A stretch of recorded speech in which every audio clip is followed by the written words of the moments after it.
discuss what makes this guitar, this particular Gibson model a pretty amazing guitar. So first of all, very nice design, very unique design. Let's get a close up here. This is kind of like the Gibson Explorer from 1984, like that James Hetfield made famous, that doesn't have the pickguard, and you know, the controls configuration a little bit different, the location. So it's kind of like that. You know, then they added those tribal graphics, which is pretty cool.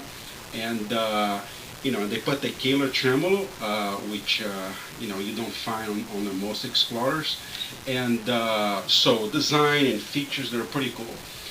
So this is a limited edition. They made only 350 units of this guitar, and so that's one of them. Let's get the headstock here. So pretty straightforward. The guitar has locking tuners, which I'm going to discuss briefly. So so what I love about this guitar, first of all, is the fret leveling. Pretty amazing. I had a lot of problems with Gibsons there, a lot of fret buzz. I put my action really low, but that's not the case here.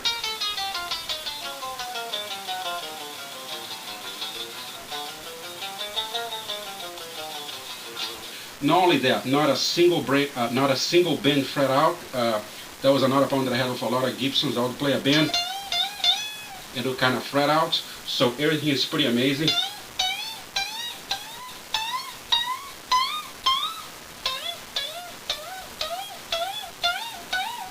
Also, another really nice feature with this guitar is the nut itself. A problem that I had with a lot of Gibsons, that every time I would change the strings, I would see a lot of powder coming out of the nuts, so because they were using like pretty low quality nuts, but that's not the case here. Everything is pretty nice. I've changed the strings a couple times here already, and pretty stable. Nothing comes out, so very nicely done. High quality nuts. So what I also like about this guitar, these are the stock Gibson pickups, which, in my opinion, I'm not a big fan of them, you know, like with the standard Explorers, because I don't think they give me like enough output. But here's the catch with this guitar, with the big difference. This guitar comes with the Kalher tremolo, and the Kalher tremolo has like those steel rollers, you know, and the kind of metal that Kalher uses. So this type of bridge, this kind of metal, mixed with those pickups, I get like a pretty amazing sound, because a guitar sound is not only about the pickups, it's a combination of the wood, the bridge metal type, the pickups, you know, and of course the strings and some other stuff. But the combination of the Gibson pickups, the mahogany body, and the Kalher tremolo, the steel rollers, it's a pretty amazing sound.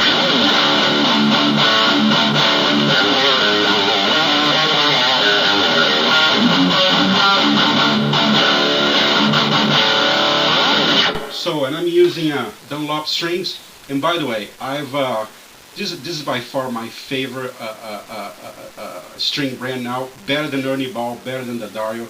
When I tried this out, I said, wow, this is pretty amazing. In fact, I'm going to create a video about those strings, you know, in a future video.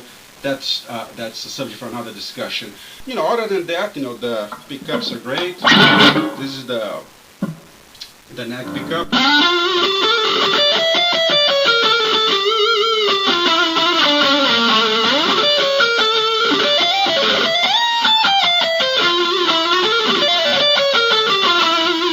So it's pretty good for like warm solos, and then you have, of course, the bridge pickup, which is for rails and everything else.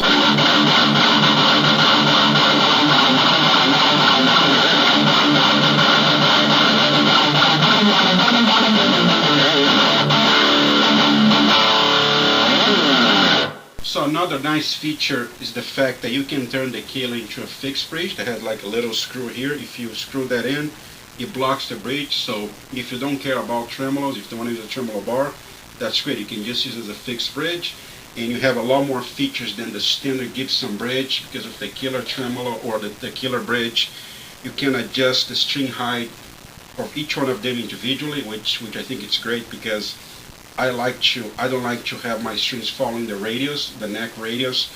I like to have those the 4th, 5th, and 6th strings about the same height, because my action is pretty low, so which is pretty good, and you can do all kinds of adjustments here, so which is good.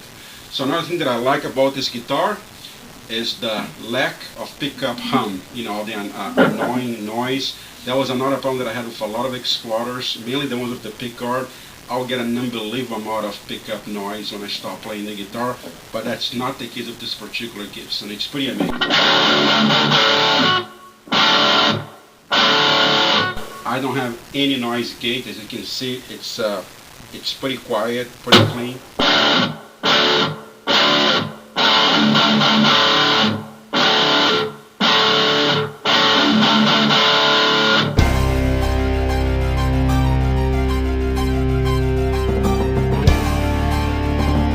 As you guys know from my reviews, I try to be honest. I talk about good things and bad things, so I'm going to discuss a couple of things that I believe could be a lot better with this guitar. So first of all, locking tuners. This guitar does not have a locking nut. I point out the issue with my Gibson Tribal Explorer. Killer system without a locking nut, it's not a good idea. Locking tuners, I mean, they're good. They have their own, qualities, but they're not as effective as a locking nut. So by default, it's pretty bad if you just string the guitar, tighten the locking tuners and string the guitars as usual. You're going to be very frustrated. It's going to go out of tune pretty bad. So what I've done to improve the tuning stability, so first of all, which I discussed on some of my killer videos, I solder all the strings, the windings, so it's a pretty thick solder here. And I put lithium grease, which is like car grease, under each string, in the friction point between the string windings. I mean, they have solder on it, but between that and the cam, so that makes a huge difference. So what I've done here, because there's a lot of angle here and a lot of friction against the nuts, I reverse the rotation for the first, second, and third string. So by doing that, so the 4th, 5th, and 6th, it goes clockwise, but the 1st, 2nd, and 3rd is counterclockwise. So by doing that, I can get the strings a little bit like more in a straight line. It's hard to see with the camera, but I think you guys can understand what I mean. If I do them all the same direction, I would have too much angle here with those 3 strings. That friction against the nut, would kind of affect the stability. So not only that, so I've done that, but I've also added lithium car grease here to the nuts, between each string and the nuts, which also helps with the stability. So doing this, lithium grease here, reversing the rotation for the 1st, 2nd, and 3rd string, and soldering the strings and putting the car grease here as well. So it gives me like a reasonable tuning stability. It's still not as good as a locking nut, but it works fine.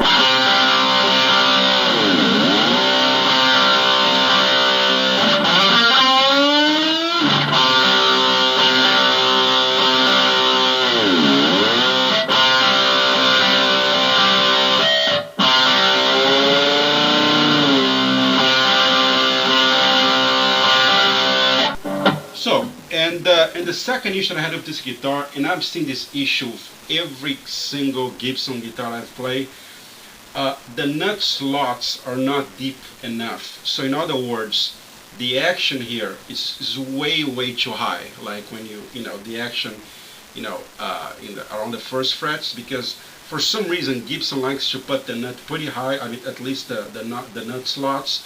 And I don't think it's a good idea, because it makes it harder to play when you have the strings too high here. And if you try to offset the action with the bridge, you might get a lot of fret buzz. So what I've done, I just file each nut slot, and I lower the strings substantially so to get them as close as possible, to the frets. So to the point that they're not touching the frets when you're playing the open note. So what I do, I keep filing, I file a little bit and check it again.